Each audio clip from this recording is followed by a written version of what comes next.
So, you got a job interview. Congrats. You're probably feeling kind of excited, a little bit nervous. What if they ask tough questions? What if you're not qualified for the job? What about the awkward salary negotiation? You have enough to worry about, and on top of that, you have to figure out what to wear to the interview. Even if it's over Zoom, you still gotta dress up. Maybe you've done some research on the company, you figured out that they have a smart casual dress code, or maybe the recruiter told you to wear business casual.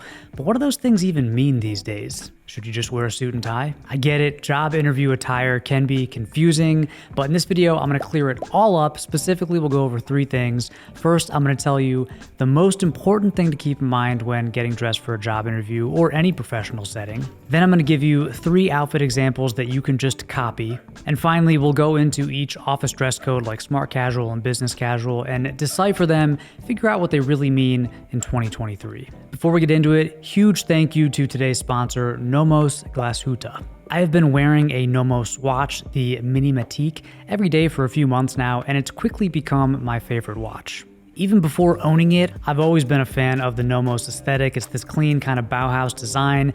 They have innovative in-house mechanical movements and automatics, a lot of versatile case sizes that work well on smaller wrists. Now for this partnership, Nomos sent me one of their new Tangente Neomatic blue gold watches in 35 millimeters. It also comes in 39 millimeters, but the smaller size is perfect for me. The Tangente, and by the way, I hope I'm pronouncing that correctly. I've heard a few different pronunciations. It's one of Nomos's most popular collections. It's definitely a dressy watch, but it doesn't feel too fragile or dainty. Like, you don't just wear this watch for special occasions. You can dress it down. I would definitely wear this blue gold version with jeans or chinos. This round stainless steel watch is powered by an in-house automatic movement that's just 3.2 millimeters tall, which allows for a very thin case that slides easily under the cuff of any dress shirt. And you could admire this feat of engineering through the sapphire crystal case back, although that would require you to take the watch off your wrist, which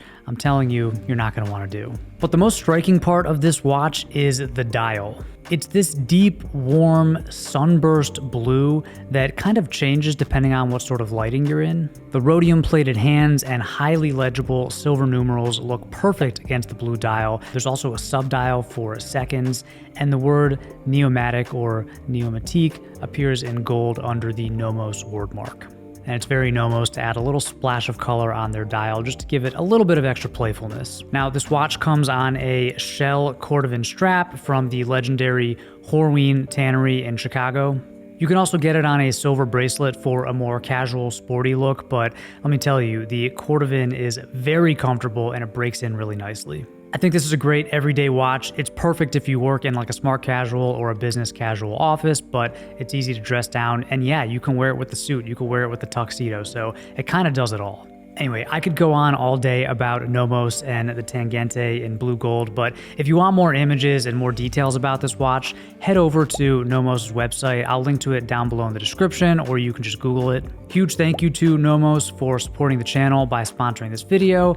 Big fan of the brand, and it's really a pleasure to work with them like this. Okay, let's talk about job interview style. The number one thing to remember is that it's always better to be a little overdressed than a little underdressed. If you're overdressed, you might feel a little silly, but if you're underdressed, you look silly. Better to feel foolish than to be the fool. So keeping that in mind, here are a few outfits that will always work for pretty much any interview. Number 1, a gray suit, white dress shirt, navy tie, and black Oxfords, and of course, a nice watch.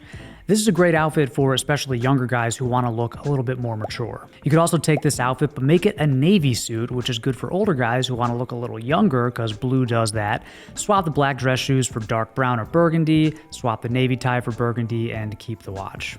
Outfit number 3 is a bit more casual, a pink dress shirt, casual sport coat, khaki trousers, brown suede derbies or lace-up shoes, a leather briefcase, and a tasteful watch.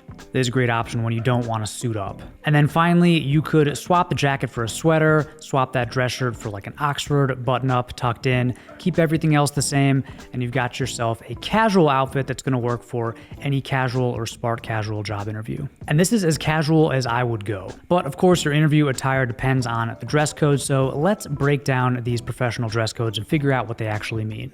The most common office dress code right now is smart casual. Now, there's no official definition of smart casual, so it's always okay to ask your recruiter what it means. That said, you can think of smart casual as mixing dressy and casual elements in the same outfit. Here's a side-by-side comparison of casual on the left and smart casual on the right. It's hard to explain, but you can see the difference, right? As another example, a typical casual outfit is jeans, t-shirt, and sneakers. To make it smart casual, you want to swap out one or two items for dressier options. For example, you could keep the jeans, but instead of a t-shirt, wear a long sleeve polo, and instead of the sneakers, wear boots. Or you could swap the t-shirt for a button-up shirt, keep the jeans but tuck your shirt in, and swap the sneakers for loafers. If you want to keep the casual shirt and casual shoes, try adding a sport coat on top to make it smart casual. Especially a casual sport coat, kind of unstructured like this one. And this works the other way around too. Instead of dressing up a casual outfit, you can dress down a formal outfit. For example, take a suit, but ditch the tie and swap the dress shoes for sneakers. Disclaimer, that's not the easiest look to pull off, so tread carefully.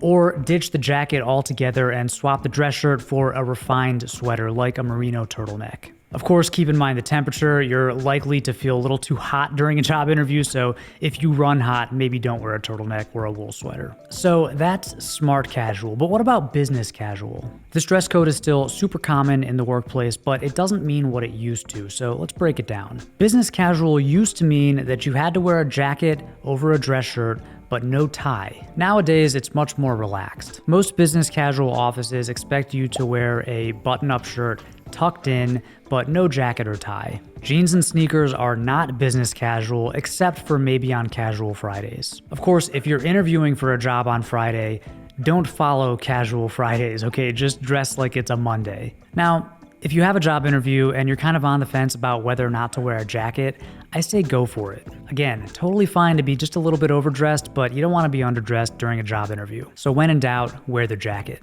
For business casual shoes, go with loafers or dressy lace-ups like Bluchers, derbies, maybe dress boots or dress Chelseas, dressy chukka boots. You know, I'm not talking about like Clark's desert boots here. Really, if you're gonna wear boots, make sure that they're not too casual. Doc Martens are not gonna cut it. During wintertime, you can try layering a sweater over your button-up shirt. This is a great substitution for a jacket, and it's very comfortable, it'll keep you warm, and it's a sharp look. Also, if your shirt is wrinkled or if it doesn't fit properly, a sweater will hide all of its flaws. As for outerwear, you're going to want to skip the parka and opt for something a little bit dressier like a wool overcoat or top coat. You know, if it's springtime, just wear like a Mac jacket or a trench or a raincoat. So that's business casual, and finally we have business formal. Business formal is actually the easiest dress code for guys because it just means that you gotta wear a suit and a tie and dress shoes. Now, it might be tempting to wear a fun color or really kind of sprezzatura it up with like a burgundy suit and, you know, pocket squares and a lapel button and fancy tassel loafers, but I recommend keeping it simple. Save your fancy pants outfits for weddings and brunch dates with the boys. For the workplace, you're going to want to stick with navy and gray or charcoal. If you really want to stand out, you can try a brown suit, you know, any shade of brown. It's still conservative enough for most formal environments, but it's something a little bit different, so it'll set you apart from the sea of navy and gray. Also, don't bring your backpack to the office or to a job interview if you're going to wear a suit. You're going to look like a student who just graduated and has his first job interview, especially if you already look young, so get yourself a proper work bag like a briefcase or a portfolio or a messenger bag. And again, if you're interviewing on a Friday, don't assume it's okay to go with casual Friday attire. You know, wear a suit and a tie. But of course, most guys don't work in formal offices. Even law firms and, you know, Wall Street banks have kind of loosened up their dress codes in the last decade or so. So chances are 9 times out of 10, if you have a job interview, it's going to be smart casual or business casual. And if you follow the advice that I laid out in this video, you can be sure that your clothes will be working for you and not against you. I'm not saying that you'll definitely get the job, but I'm not saying you won't. I have a good feeling about this one. Either way, be sure to top your outfit off with a nice accessory. I think the best accessory for guys is just a solid wristwatch. An elevated everyday watch like this Nomos Tangente is perfect for pretty much any professional setting. Checks all the right boxes for me, and I think it will for you too. Of course, I'll link to this watch below in the description. If you have any questions about a job interview style or workplace attire in general, please let me know down in the comments section. Thank you as always for watching, and until next time, stay stylish.